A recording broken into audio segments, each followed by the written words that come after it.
Hello friends, Bengal job study সংবাদ চ্যানেলে আপনাদের সকলকে জানাই স্বাগতম। আজ এক্ষুনি মাত্র পাওয়া খবর অনুসারে রাজ্য কেন্দ্র সরকারের তরফ থেকে উঠে এলো আজকের বাছাই করা 20টি গুরুত্বপূর্ণ সংবাদ। শুরুতে হেডলাইন, তারপরে বিস্তারিত খবর।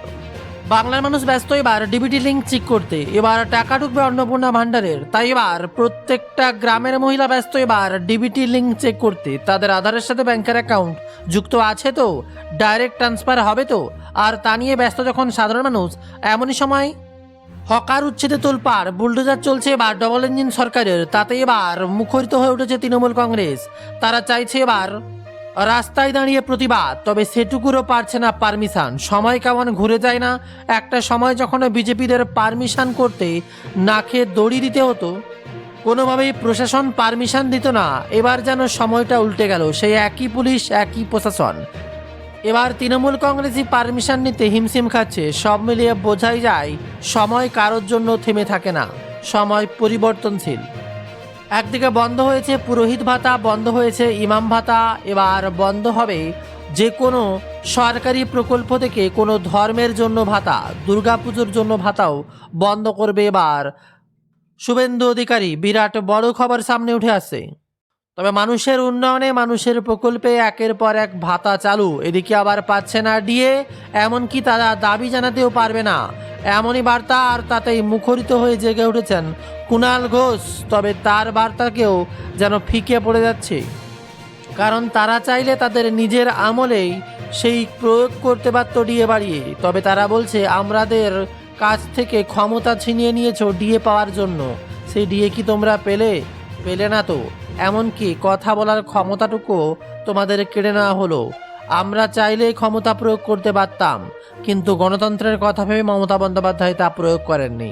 গোটা বাংলার পরিস্থিতি নতুন সরকার গঠনে একদিকে কাঁটাতারের বেড়া দিতে ব্যস্ত, আর এমনই সময় বাংলাদেশে চলছে আন্দোলন। সব মিলিয়ে গোটা পরিস্থিতি কখনো উত্তেজনা, কখনো শান্তি, কখনো বা বিশৃঙ্খলা।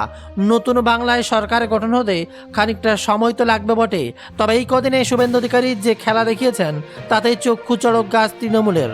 একদিকে শুভেন্দু অধিকারী দেখিয়ে দিলেন কিভাবে কোমরে দড়ি দিয়ে একের পর এক নেতাদের টানতে টানতে নিয়ে যাওয়া হয়। এমনকি বাদ যাচ্ছে না অভিষেক বন্দ্যোপাধ্যায়ের বাড়ি কি এবার বেআইনি নির্মাণের খাতায় ফেলা হলো, তা ভাঙার জন্য প্রস্তুত। এবার অভিষেকও বলছেন, ভাঙলে ভাঙুক, মাথা নত করব না। তবে বেআইনি নির্মাণে কিভাবে ধরা পড়বে, এমনকি ফিরিয়াদ হাকিমও সেই কথা অজানা, তাতে ক্ষুব্ধ মমতা বন্দ্যোপাধ্যায়। সব মিলিয়ে আবারও বাংলার পরিস্থিতি এক অন্য উত্তেজনাময় পরিস্থিতিতে পৌঁছলো। তবে বাংলা যে এক অন্য শিখরে পৌঁছবে তা সময়ের অপেক্ষা নয়, কারণ যত সময় গড়াচ্ছে তত নতুন নতুন প্রকল্প, নতুন নতুন চিন্তাভাবনা। এবার জিআই ট্যাগের দৌড়ে বাংলার চাল থেকে পাহাড়ি ওয়াইন, বিরাট খবর সামনে। বাঙালির প্রিয় খাদ্য সামগ্রীকে আন্তর্জাতিক স্বীকৃতি দিতে এবার জিআই আবেদনের আসরে নামলো রাজ্য। দুধেশ্বর, রাধা তিলক চাল, মিষ্টি দই, রসমালাই এবং কৃষ্ণনগরের ঐতিহ্যবাহী সরপুরিয়া এবং সরভাজার জিআই স্বীকৃতি আবেদন গৃহীত হয়েছে। আর এই তালিকায় সোসপার হিসেবে রয়েছে পাহাড়ের রোডোডেন্ড্রন ফুলের ওয়াইন গুরাস। রসগোল্লার পরিবারে বাংলার নিজস্ব এই রসনা সম্প্রদায়গুলি বিশ্বমঞ্চের আইনি স্বীকৃতি পাওয়ায় শুধুমাত্র সময়ের অপেক্ষা। এইমাত্র সুখবর আরও এক, রাজ্যে ফের চালু হচ্ছে প্রধানমন্ত্রী আবাস যোজনা। বিরাট খবর আসতে এবার তোলপাড় বাংলা, যেখানে এই প্রকল্প চালুর লক্ষ্যে কেন্দ্রীয় গ্রামোন্নয়ন মন্ত্রকে চিঠি পাঠিয়েছে। রাজ্যে জানা গিয়েছে, শিথিল হওয়া শর্ত মেনে নতুন উপভোক্তা খুঁজতে রাজ্য জুড়ে সমীক্ষা চালানো হবে।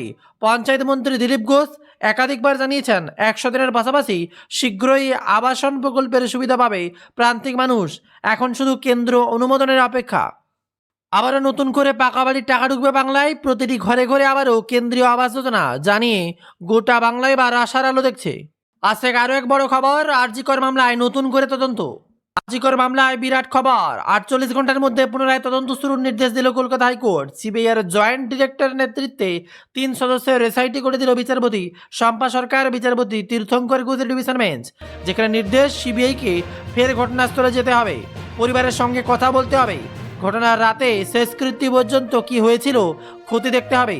আগামী 25শে জুন মামলার পরবর্তী শুনানি, আদালতে রিপোর্ট জমা দেবে সিবিআই। আজকে আরও এক গুরুত্বপূর্ণ তথ্য, বকেয়া ডিএ 30 মে বৈঠকে এবার শুভেন্দু অধিকারী। ডিএ আন্দোলন এখনও জারি। রাজ্যের সরকারি কর্মচারীদের বকেয়া ডিএর দাবি দীর্ঘদিনের ইস্যু। বিগত তৃণমূলের জামানায় এ নিয়ে আইনি লড়াই সুপ্রিম কোর্ট পর্যন্ত গড়িয়েছে। 26-এর বদলেছে সরকার, আর সেই জট কি এবার কাটছে? বকেয়া ডিএ পাবেন তারা। ডিএ আন্দোলন পুরো ভাগ থাকা সংগ্রামী যৌথ মঞ্চের পক্ষ থেকে জানানো হয়েছে 30 মে মুখ্যমন্ত্রী তাদের নিয়ে বৈঠক করবেন নবান্নে। তবে আবারও হাতির হামলায় প্রাণ গেল। একের পর এক খবর উঠে আসছে এবার হাতির হামলায়। ঝাড়গ্রামে দাঁতালের হানায় প্রাণ গেল দুজনের। মানিকপাড়া রেঞ্জের সাতপাটি এলাকায় হাতির হানায় মৃত্যু হয়েছে এক যুবকের। মৃত যুবকের নাম মঙ্গল মুর্মু। হাতিটি সুড়ে পেঁচিয়ে ধরে তুলে আছাড় মারে ওই যুবককে। লোধাশুলিয়া রেঞ্জের পুনার পানি জঙ্গলে হাতির দখলে গিয়ে হাতির হানায় মৃত্যু হয়েছে বছর 19-এর নীতিশ মাহাতোর। বন দপ্তর বলেছে, বারবার নিষেধ করা সত্ত্বেও গভীর জঙ্গলে হাতি দেখতে চলে যান সাধারণ মানুষ। এটা বন্ধ করতে হবে। আর একদিকে যেখানে হকার উচ্ছেদ নিয়ে তোলপাড়, এমনই সময় বিরাট কড়া হুঁশিয়ারি শুভেন্দু অধিকারীর।